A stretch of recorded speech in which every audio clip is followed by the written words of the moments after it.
Hechos capítulo 6, verso 1. Dice la palabra del Señor de la siguiente manera, iglesia.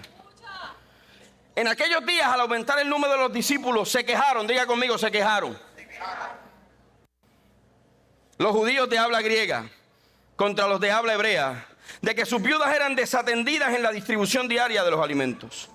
Así que los 12 reunieron a toda la comunidad de discípulos y le dijeron: no está bien que nosotros los apóstoles descuidemos el ministerio de la palabra de Dios para servir a las mesas. Hermanos, escojan entre ustedes a 7 hombres de buena reputación, llenos del espíritu y de sabiduría, para encargarles esta responsabilidad. Diga conmigo, responsabilidad. Estar lleno del Espíritu Santo implica también responsabilidad. Seguimos leyendo. Hermanos, repito, escojan entre ustedes a 7 hombres de buena reputación, llenos del espíritu de sabiduría, para encargarles esta responsabilidad. Así nosotros nos dedicaremos de lleno a la oración y al ministerio de la palabra. Esta propuesta agradó a toda la asamblea y escogieron a Esteban, hombre lleno de fe y del Espíritu Santo, a Felipe, a Prócoro, a Nicador, a Timón, a Pérmenas y a Nicolás. Y de Nicolás quiero hablar, que era de Antioquía y se había convertido al judaísmo.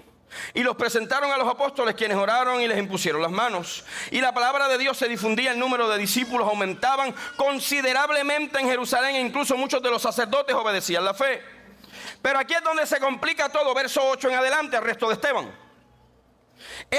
Esteban, hombre lleno de gracia y de poder, hacía grandes prodigios y señales entre el pueblo, y discutían con él ciertos individuos de la sinagoga llamados de los libertos, donde había judíos de Cirene y de Alejandría, de Sicilia, de Cilicia y de la provincia de Asia.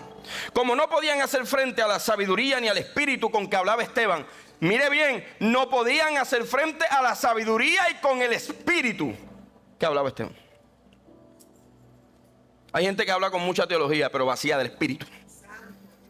Y el que está lleno del espíritu, se le nota. Instigaron a algunos hombres, como no pudieron debatir, murmuraron, instigaron a unos hombres a decir: hemos oído a Esteban blasfemar contra Moisés y contra Dios. Le voy a dar un tip importante para su vida espiritual y cualquier parte de su vida. El que bochincha, miente. Lo repito. Pastor, esa palabra no es de domingo. Pues la estoy diciendo yo. Soy de Humacao, disculpe mi jebarería. Ellos mintieron diciendo que Esteban había blasfemado contra Dios y contra Moisés. Le hemos oído decir que este Jesús de Nazaret destruirá este lugar y cambiará las tradiciones que nos dejó Moisés. Y todos los que estaban sentados en el consejo fijaron la mirada en Esteban y vieron que su rostro se parecía al de un ángel. Señor, gracias por la palabra. Gracias por lo que estás haciendo, gracias por el fluir, por el mover, por la adoración, gracias por cada visita, gracias por cada familia que está en este lugar. Dirígeme a hablar tu palabra con denuedo, con autoridad, con ternura, Padre, para que tu unción restaure a quien tiene que restaurar. En el nombre de Jesús, amén y amén. Puede sentarse. Hoy, en un día tan importante para nuestra tradición, no porque deseamos, ¿verdad? Si el equipo presenta el código QR, se lo agradezco. La pastora va a estar enviando el sermón completo y usted lo puede leer. Y a través de este código QR, usted puede bajar el sermón y disfrutar de él hoy, en la semana. Era un recurso que siempre tenemos. El día de Pentecostés no solo es una celebración del pentecostalismo, sino que nos lleva a la reflexión. Y hoy yo quiero que nosotros tengamos la oportunidad de ver a Pentecostés no como un evento repetitivo, sino como un evento único que trasciende y pide vivencia continua. No hay otro Pentecostés. No va a pasar lo mismo que ocurrió en Hechos capítulo 2. Eso fue un evento único que ahora le pide a la iglesia, insta a la iglesia a ser constantes. Pero en el día de hoy yo quiero comenzar con una historia fascinante de una mujer y la llenura del Espíritu Santo. Según César Moisés, en un libro que me gusta mucho, César Moisés es un teólogo y pastor pentecostal brasilero. Su libro se llama Pentecostalismo y Modernidad. Desde que vi el título me llamó la atención. Así que él comienza a decir, igual que muchos historiadores, que en el 1900 en una escuela teológica, comenzaron a estudiar sobre el bautismo del Espíritu Santo. Iglesia tradicional comenzó a estudiar sobre el bautismo y la importancia del Espíritu Santo. En ese grupo habían 3 mujeres. Y se encontraba entre esas mujeres Agnes Osman. Luego que la clase, ¿verdad? Luego que en la clase del 1 de enero del 1901 sucedió algo.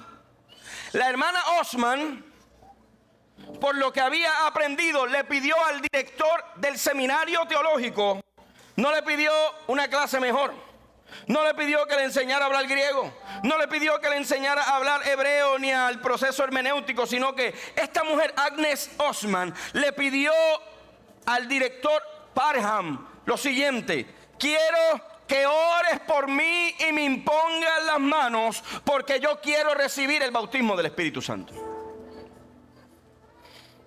Según el propio Parham, el director, presidente del seminario teológico, este hombre en sus memorias y entrevistas establece, ¿verdad?, como una cuestión histórica primaria, él establece lo siguiente: que esta mujer estuvo 3 días hablando chino sin parar. Él lo describe como chino, nosotros sabemos que no es chino, que es mandarín. Pero él empieza a describir que esta mujer, después que le impusieron las manos, cuando sucede eso, comenzaron a suceder cosas poderosas en aquel lugar. Y este evento se considera un evento o un hito importante en la historia del pentecostalismo moderno, porque una mujer no se conformó con el conocimiento, sino que quería la experiencia.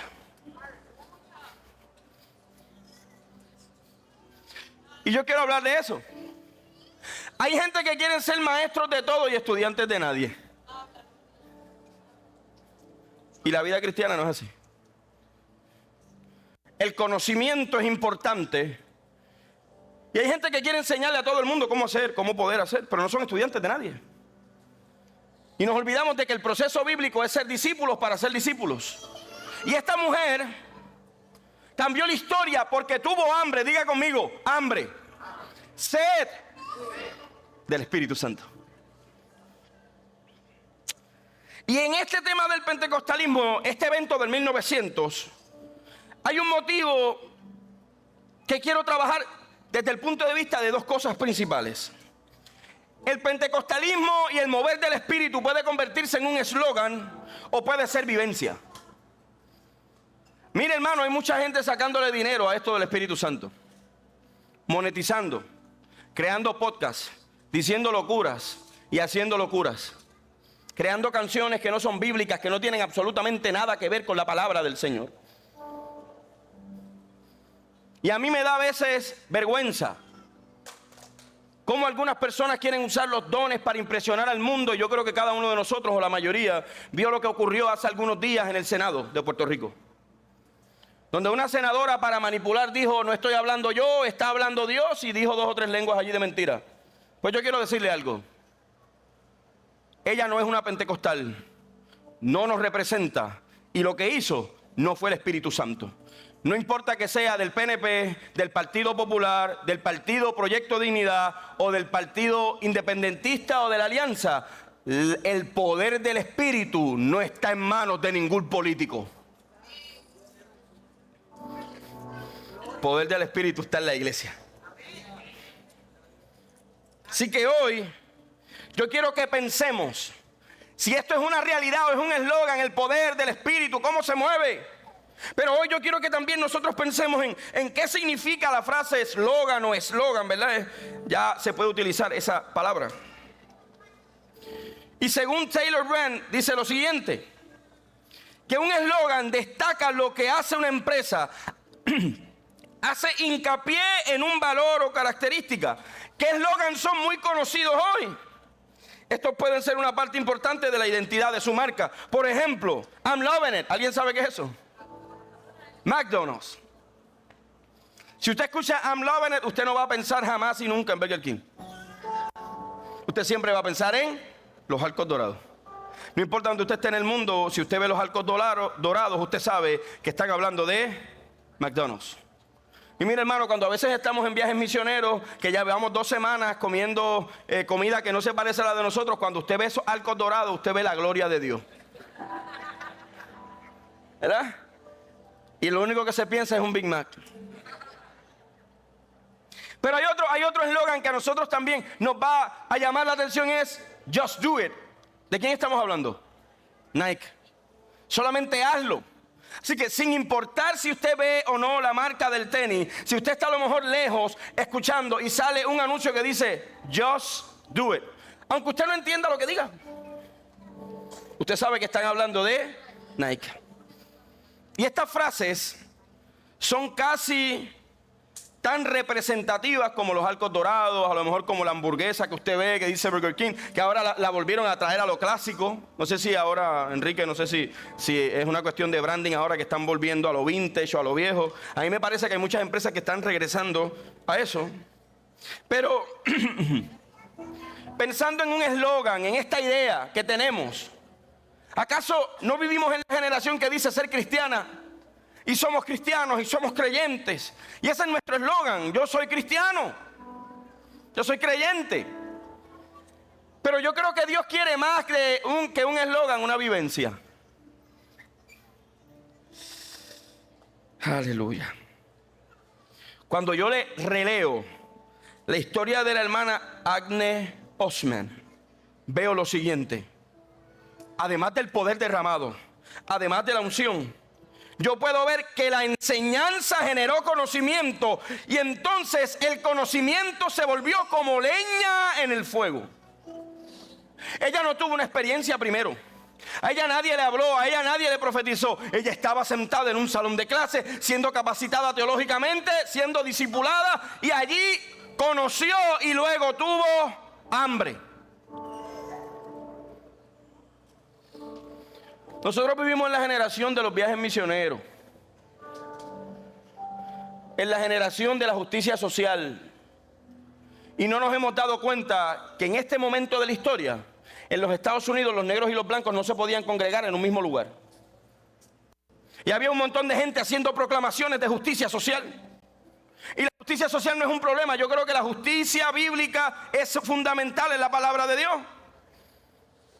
Pero de la generación millennial en adelante, y yo soy millennial, estamos viviendo una generación que parece que sabe, pero su conocimiento no le da hambre por el Espíritu. Agnes Ostman no recibió frases clichosas. Si lo quieres, lo tendrás. Y ahí empieza esta super fe de que yo soy bendecido, y si lo digo 10 veces, soy 10 veces bendecido. Porque lo que yo declaro, eso es. Agnes Ostman no tuvo eso. Agnes Ostman no tuvo un pastor que le predicara del ay bendito, nadie me quiere, todos me odian. ¿Lo termino? Me voy a comer un gusanito.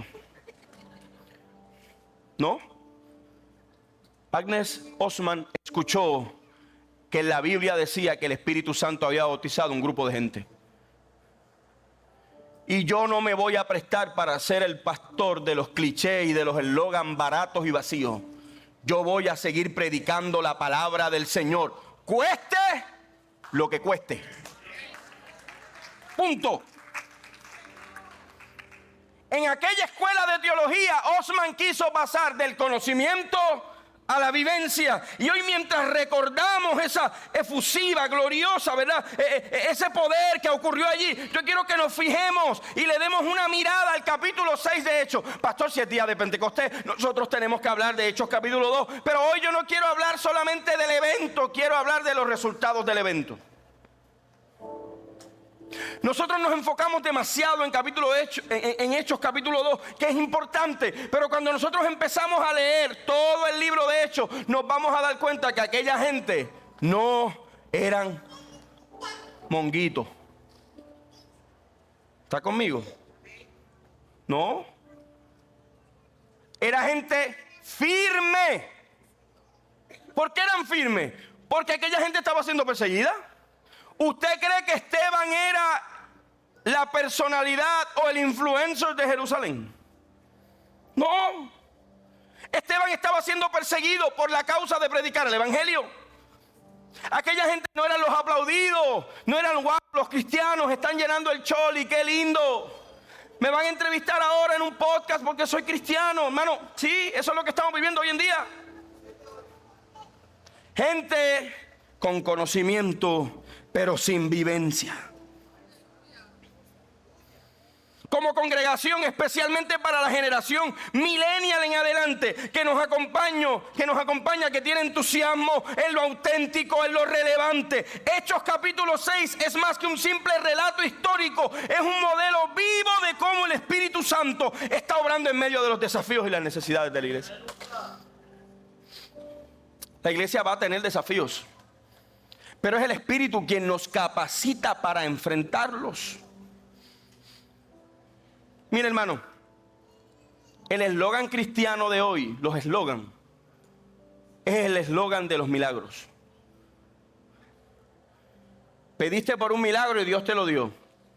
¿Y cómo le estás sirviendo? Te voy a hacer una pregunta. Después del milagro, ¿cómo le estás sirviendo? Porque aplaudiste el milagro, pero no te aferraste al Dios de los milagros.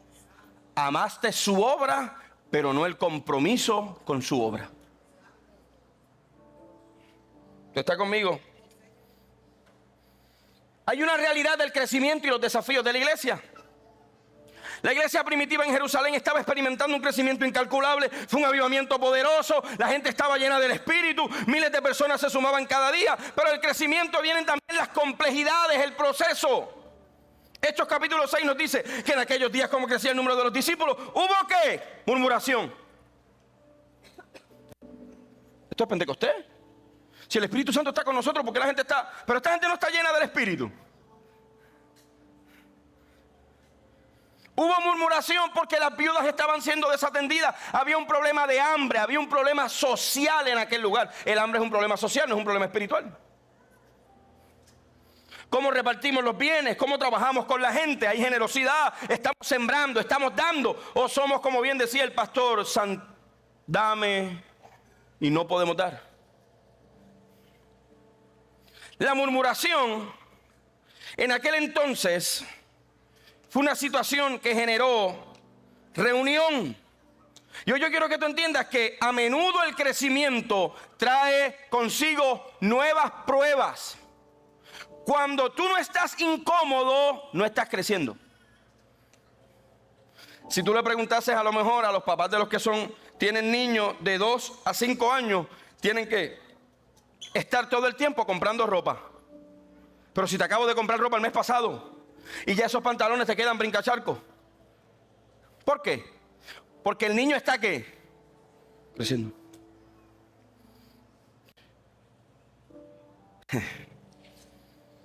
La murmuración, la división, la desatención de estas cosas pueden surgir incluso en el corazón de una iglesia que vibra, poderosa. ¿Por qué? Porque a veces nos enfocamos solamente en que fui lleno, pero la pregunta es ¿qué pasa después de ser lleno? ¿Qué pasa después de la experiencia? ¿Qué ocurre en mi vida? ¿Cómo yo reacciono a lo que Dios está haciendo conmigo? Y la generación millennial, de la que yo soy parte en adelante, tienen una aguda percepción de la justicia social y de la equidad. ¿Saben de eso? La palabra equidad, eso es, mire, la palabra del momento. ¿Equidad de qué? ¿Equidad para la grada? Porque cuando yo estaba haciendo mi maestría y ahora en el proceso del doctorado, siempre escucho gente en el seminario que se sienta a hablar, mire, la equidad, la justicia social, la teología de la liberación, pero no salen de su iglesia, es más, ni van a la iglesia. La justicia social no puede convertirse en la religión de los cristianos, ni en el Señor de los cristianos. La justicia social es parte de la responsabilidad que tenemos con el mundo, pero esa responsabilidad debe ser abrazada primero, llenos del Espíritu. No podemos hacer justicia social. Y aquí todo el mundo es independentista en Puerto Rico cuando se habla de justicia social. Y los que me conocen saben mi posición, yo no tengo que decirla. Yo soy un puertorriqueñista, mire, de primera. Pero somos los independentistas que nos encanta ir a Disney. ¿Usted sabe? Y somos de los liberadores. Pero vivimos en un país donde el 50% vive de fondos federales. La iglesia necesita, mire hermano, volver a poner su oído, no en tierra, en el pecho de Jesús como lo hizo Juan. Señor, ¿qué anhela tu corazón? La justicia social de la que yo hablo, ¿es la de la Biblia? ¿O es la que yo quiero hacer? ¿O es la que yo quiero manifestar? ¿O es que yo quiero ser trending? Quiero parecer sexy en las redes. Quiero verme como un rockstar para que la gente me aplauda.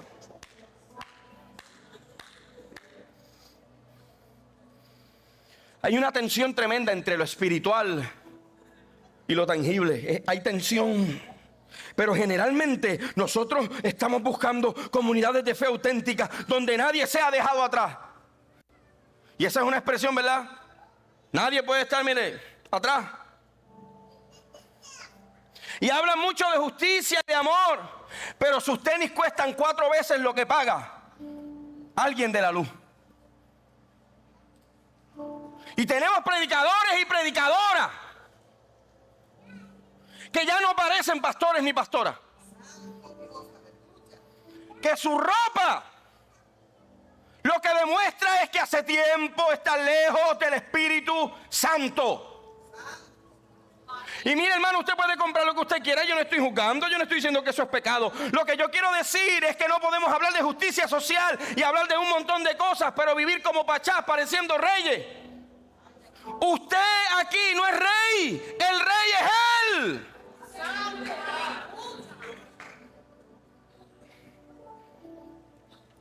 Parece que tenemos la capacidad de percibir y entender la justicia social, pero hemos perdido la agudez de oído para escuchar al Espíritu. ¿Y qué hacemos para poder excusar mi responsabilidad espiritual? Es que esa iglesia no es empática. ¿Usted sabe? Porque rápido sacamos la carta de ¿qué? De la víctima. El problema no es la gente.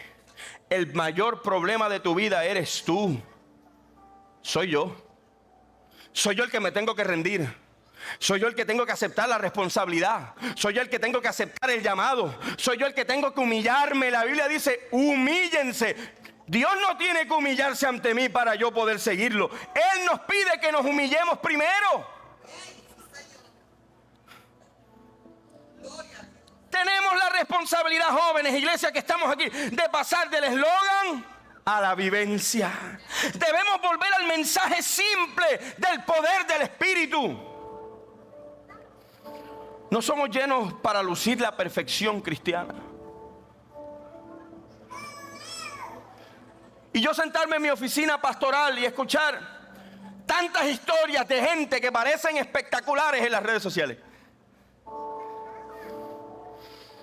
Usted sabe cómo nosotros los seres humanos tapamos nuestros vacíos con cosas materiales.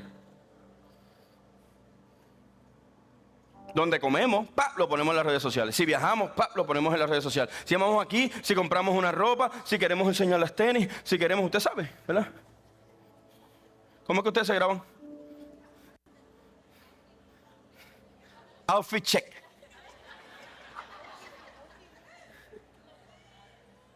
Pero yo le voy a decir algo. Eso no es pecado ni hay ningún problema con eso. El pecado está y radica en que hemos dejado a Dios y hemos cavado cisternas rotas que no retienen agua.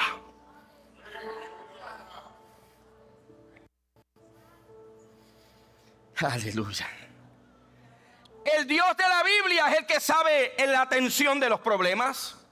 Aquellos cristianos no renunciaron a la misión porque había problemas. Mira que murmuraron, pues yo me voy. Yo voy a dejar de hacer eso porque tú sabes. Calé, como no estaba haciendo nada ahí, tráeme la soga que está ahí, ven.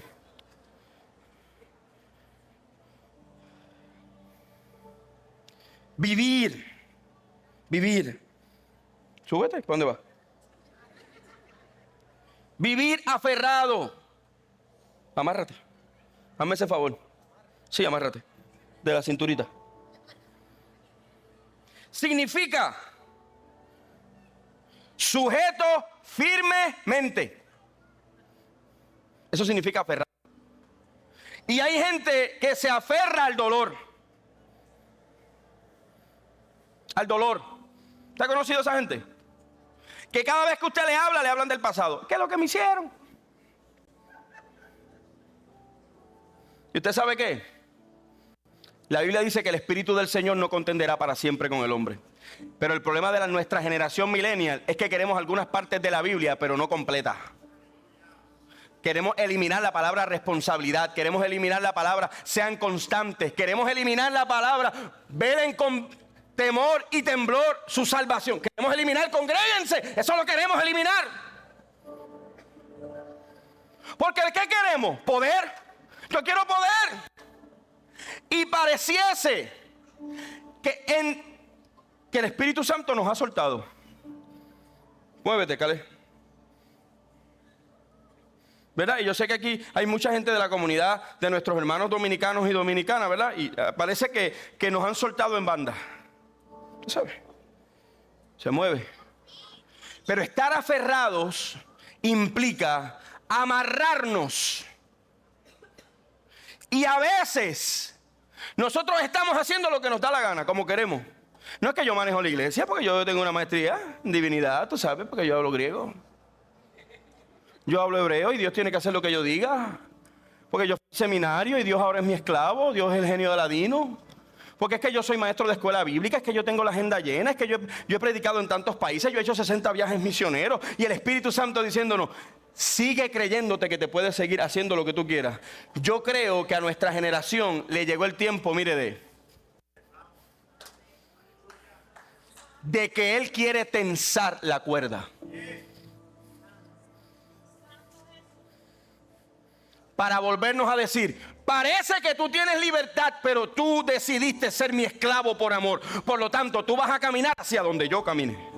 Y si yo quiero ir a la derecha, tú vas a la derecha. Si yo quiero ir a la izquierda, tú vas a ir a la izquierda. El problema es que aquella gente que escogieron fue para servir. ¿Tú estás sirviendo? ¿O estás quejándote de todo? ¿Estás conmigo aquí hoy? Yo dije que iba a predicar hoy.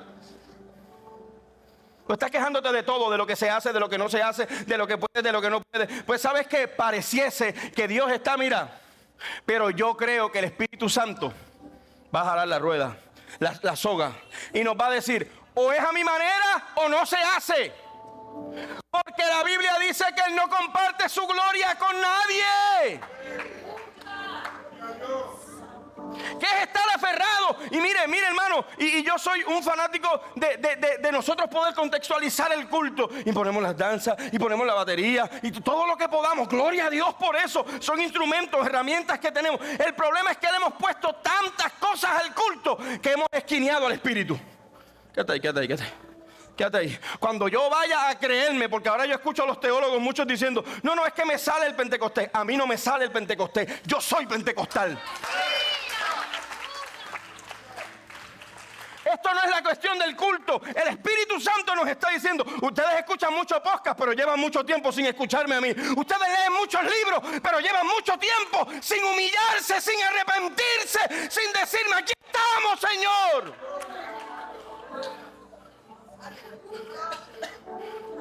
Mano, evalúe su condición personal hoy. ¿Usted no ha notado que de los millennials para adelante son expertos en todólogos? Pues yo le voy a decir algo. Como pastor, yo no negocio quién es mi jefe. Mi jefe no son ustedes. Mi jefe está sentado en un trono alto y sublime. Te puedes quejar lo que tú quieras, pero la palabra yo no la voy a cambiar. ¿Me escuchó? Quéjate, renuncia, you name it, haz lo que tú quieras. Pero yo quiero ser de los que diga, Señor, guíame. Pero no solo guíame, acércame a tu presencia. Acércame porque quiero escucharte. No quiero oír lo que otros oyeron. Yo quiero oír lo que tú estás hablando hoy para la iglesia de hoy.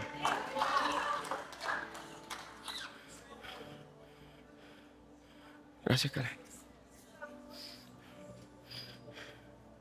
El Espíritu Santo le dio sabiduría a aquellos apóstoles. El Espíritu Santo le dio sabiduría. No se encerraron en lo espiritual. Dijeron, oh, no, Señor, yo voy a predicar, pero también hay que escoger gente que quiera servir.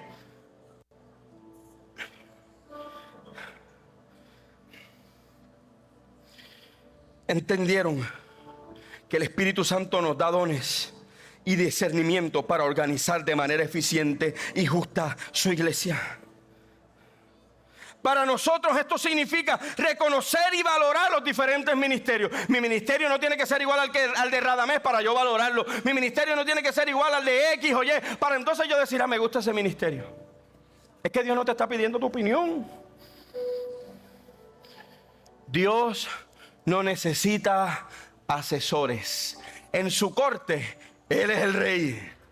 Él es el poderoso y nadie se le tiene que acercar al oído para decirle, deberías hacer esto. No, porque Él es soberano.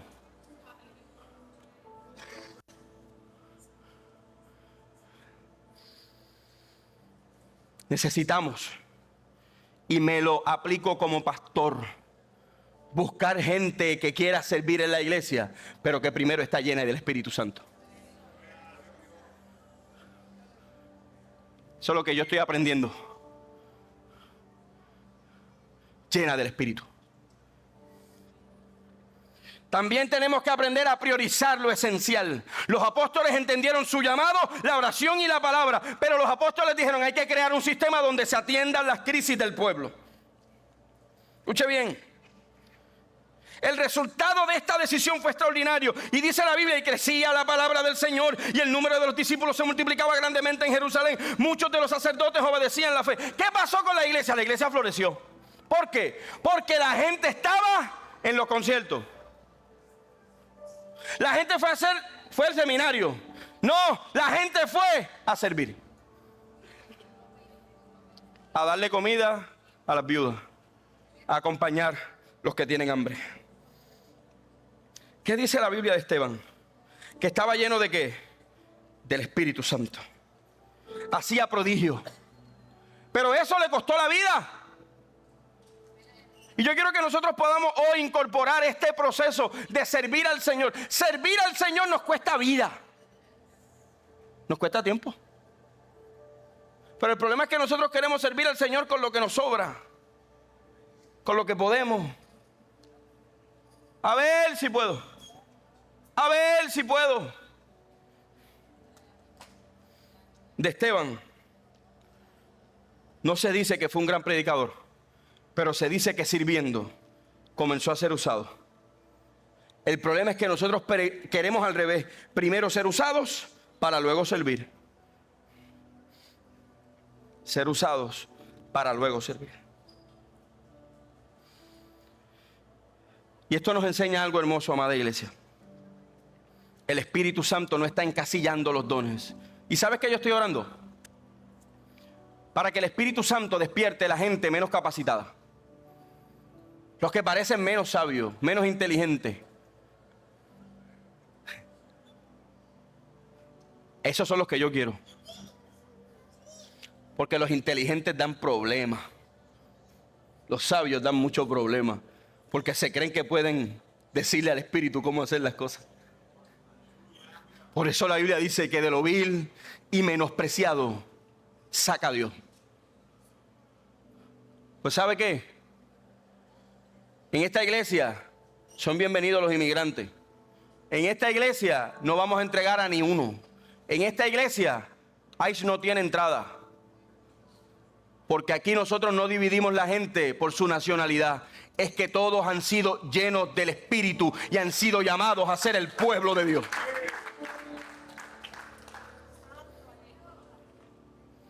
Si tenemos que resistir, vamos a resistir. Punto. Nadie emigra de su país para ser un ilegal. Emigran para buscar esperanza, porque la sociedad donde están no la tienen. Y yo he escuchado a muchos inmigrantes no solo en Puerto Rico, sino en los Estados Unidos, en mesas de diálogo, de trabajo, hablando de sus historias. Gloria a Dios que mi Dios es inmigrante. Que Jesús nació en Belén, pero era de Galilea. Que Jesús se convirtió siempre en alguien que estaba peregrinando de lugar en lugar, dándonos el ejemplo de la justicia de Dios. Hoy, yo creo que las nuevas generaciones debemos alistar nuestro corazón para ver el poder de Dios en acción. No solo en el púlpito. Muchos quieren llegar hasta aquí y Dios nos dice, bájense de aquí y sirvan allá. En este día de Pentecostés, mientras celebramos el derramamiento, lo que pasó en Hechos 2, pero hoy miramos tres preguntas importantes para ir cerrando el sermón en esta mañana. ¿Estamos permitiendo que el Espíritu Santo guíe nuestras soluciones a los desafíos de la iglesia de hoy? Las murmuraciones, las divisiones están siendo corregidas por acciones prácticas. Las estamos enfrentando con sabiduría o con más queja. Número 2. Otra pregunta importante, ¿estamos reconociendo y empoderando a aquellos que el Espíritu Santo ha dotado para el servicio, incluso aunque no sean tan visibles? Estamos enfocándonos en los que no pueden. Hay pastores que a mí me gustaría porque eso está muy básico. No sé cuánta gente me ha dicho, es que eso está muy básico, eso Rada, eso de los grupos de vida, eso es muy básico. Te pongo a dar uno y no sabes. Alábate pollo, que mañana te guisan, decimos en Humacao. Necesitamos gente que entienda una cosa, que la alabanza es solo para Él.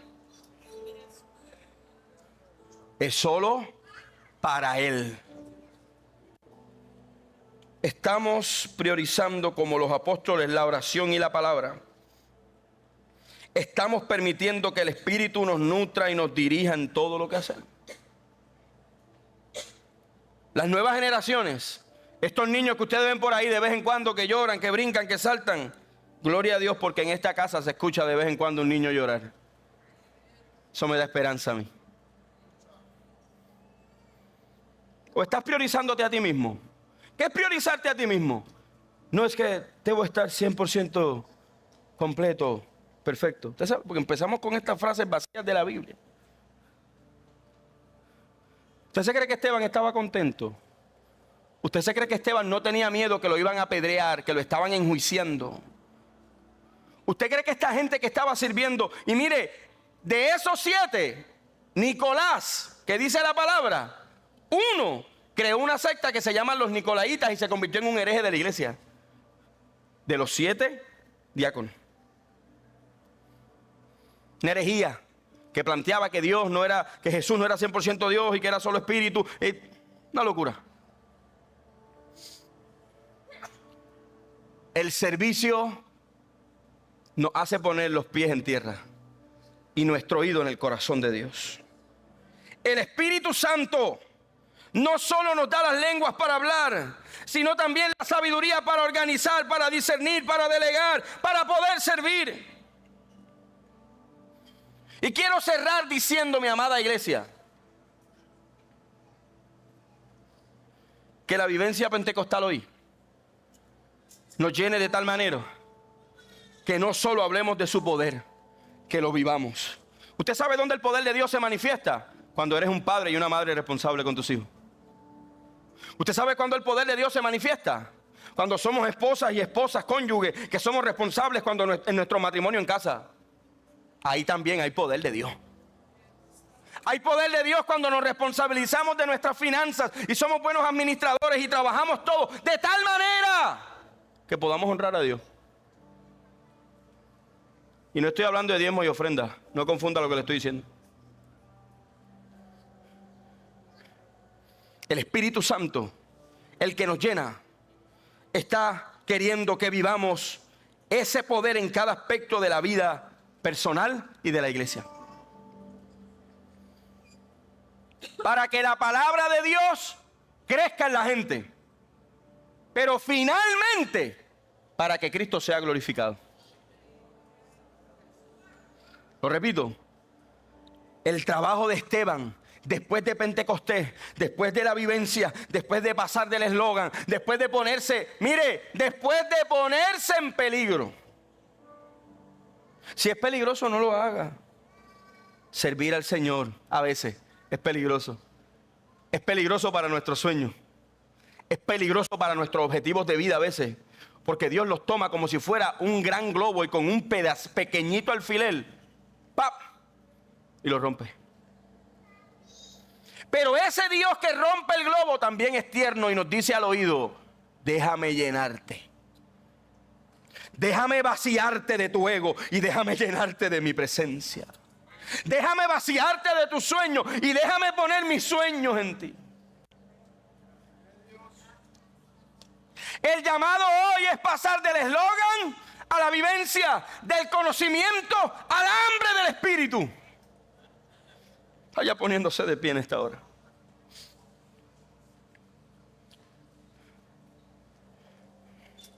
Si los discípulos de Jesús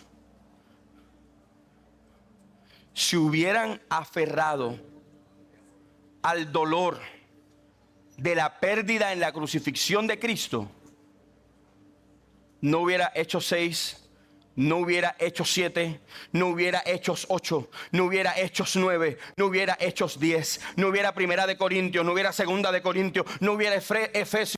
Pablo no se hubiera encontrado con el Cristo resucitado. ¿Por qué Pablo se encontró con el Cristo resucitado? Porque Cristo tuvo que detenerlo porque estaba persiguiendo a los fieles. Esa fue la razón. Y el Cristo resucitado le dijo: Pablo, Saulo, ¿a quién tú persigues? El que tú estás persiguiendo te vino a perseguir a ti hoy.